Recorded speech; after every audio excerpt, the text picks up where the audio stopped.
We just witnessed an absolute barn burner at MetLife Stadium. This game had everything: big plays, clutch moments, and a finish that had us all on the edge of our seats.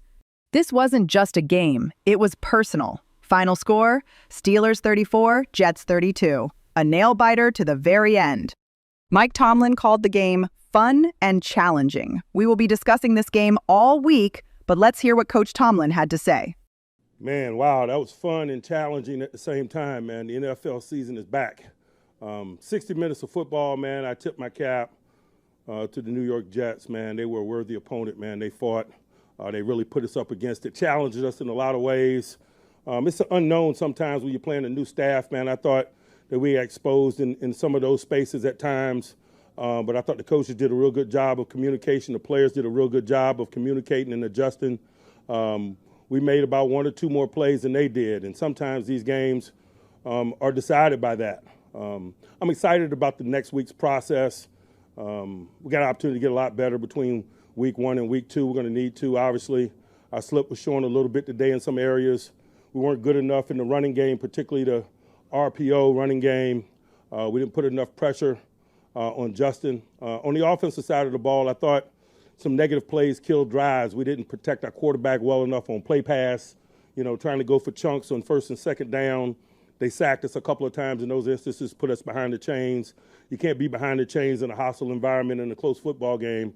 Usually those bills come due. And so, those are some of the things that, you talk about or you feel immediately after. But certainly we'll comb through this and work to get better. That's a part of the process, that cycle of prepare, play, evaluate, make necessary corrections, and play again. And so I'm excited about looking at the video and dissecting it, the things that we need to improve upon, and going to work next week with this group. We absorbed some attrition in game, like always. Deshaun Elliott has a knee injury that's being evaluated. Malik Harrison also has a knee injury that's being evaluated. Joey Porter Jr.'s hamstring got tight, and we shut him down so it didn't get any worse than it was. There's some other bumps and bruises associated with play. I think Cam got poked in the eye, but he was fine and able to finish. But more than anything, man, I'm just excited for this group to face adversity and persevere. I'm excited about the new Steelers, whether they're new to the league or new to us. Man, we got a lot of plays from a lot of new Steelers today, and they're earning their place in Steeler lore with their efforts. And we talked about a little bit about that last night. I don't care about what means you get here, man. You play one play for this organization, you're a Steeler. And so a lot of guys etched their names into that legacy with their efforts and play today. Can't say enough about Kenny G. That offensive player making a tackle on kickoff and knocking that ball loose. I think Skoranek recovered, man. It's just an example of making plays in all three phases and being a football player first and a positional player second. And with that, I'll pause and open up for questions. What did you like that you saw from Aaron Rodgers and how the players responded to him? I just thought he was game all day. But again, you guys asked me last week, why was I confident? That's why I was confident. That's what I've been looking at in preparation, and I'm appreciative of it, not only his efforts, but the efforts of the collective.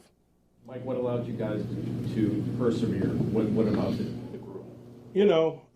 Just acknowledging that NFL football is tough. There's going to be ebb and flow. You're going to be up against it. You're going to be tested individually and collectively, and how you respond to that oftentimes defines you. And I can't say enough about Boz. Man, our kicker is a serial killer. Man, he got a low pulse rate. He can't wait to deliver. Based off of what you saw in the moment, the issues against the run, was that more schematic, or did the Jets just beat your guys? It was both. There were instances we weren't good enough. When he walked in, on the keeper on the touchdown, for example. There were some instances where he simply won. We had an appropriate number of people, and that's what's challenging about quarterback mobility, particularly the +1 running game when it's designed runs. There's not a lot of gang tackling under those circumstances. There's a bunch of one-on-one football, and when big-time athletes get in one-on-one circumstances, oftentimes they win, and he showed us some of that, but not that we were surprised by that. That was on our team a year ago. Mike, Boz made a couple from 60 in pregame. Did he say that to you at any point? Do you know that you're aware of that? Boz always makes it from 60 in pregame. Boz always wants to bang from deep. That one he made in the first half, I don't even know if he looked at me.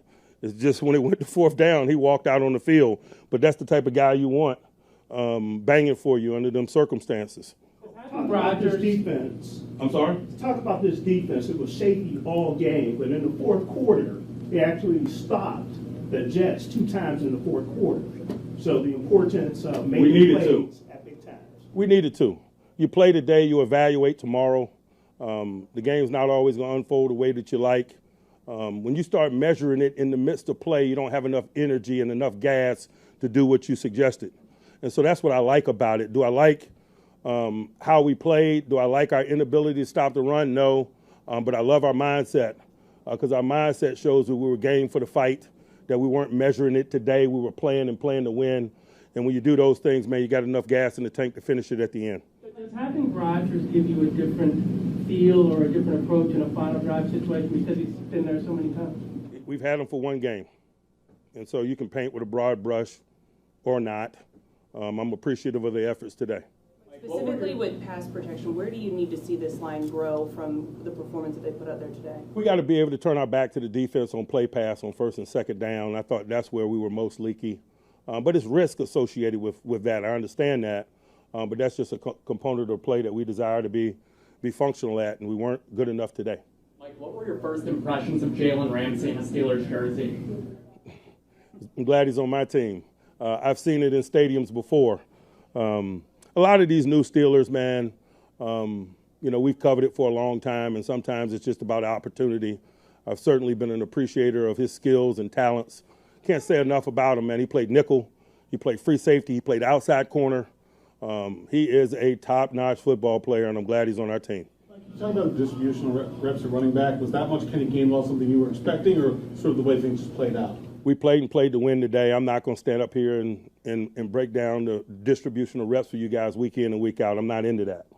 Mike, what is it about Ben Skoranek that makes him such a key player in big moments? He's got an unwavering belief in self. We kid him a lot. Sometimes it's somewhat unrealistic. But, man, if you don't believe in you, who will? He's one of those guys that has big-time belief in self. Was there a game ball press down today? I'll keep that between us until you guys go in there and ask them. Anyone else?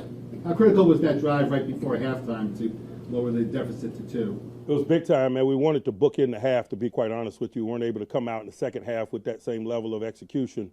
That's why you defer, man. We wanted to book in that half. We handled the front end of it. We didn't handle the back end of it. Mike, I realize your quarterback is going to be motivated regardless of circumstances, but he just beat the team that let him go. What was your emotion for him in that context?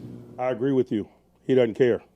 He's been doing this too long. It was week 1. There was a lot to be excited about. We got the victory.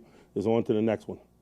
You talked about having to rotate defensive linemen a lot, and week 1 was all the time. Did you feel like your conditioning of your group was up to par?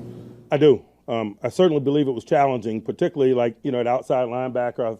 Our third guy was a rookie who was also on punt and kickoff, and Jack Sawyer. And so, but that's the challenges that everybody faces this time of year. We got through it. All right. Thanks, guys.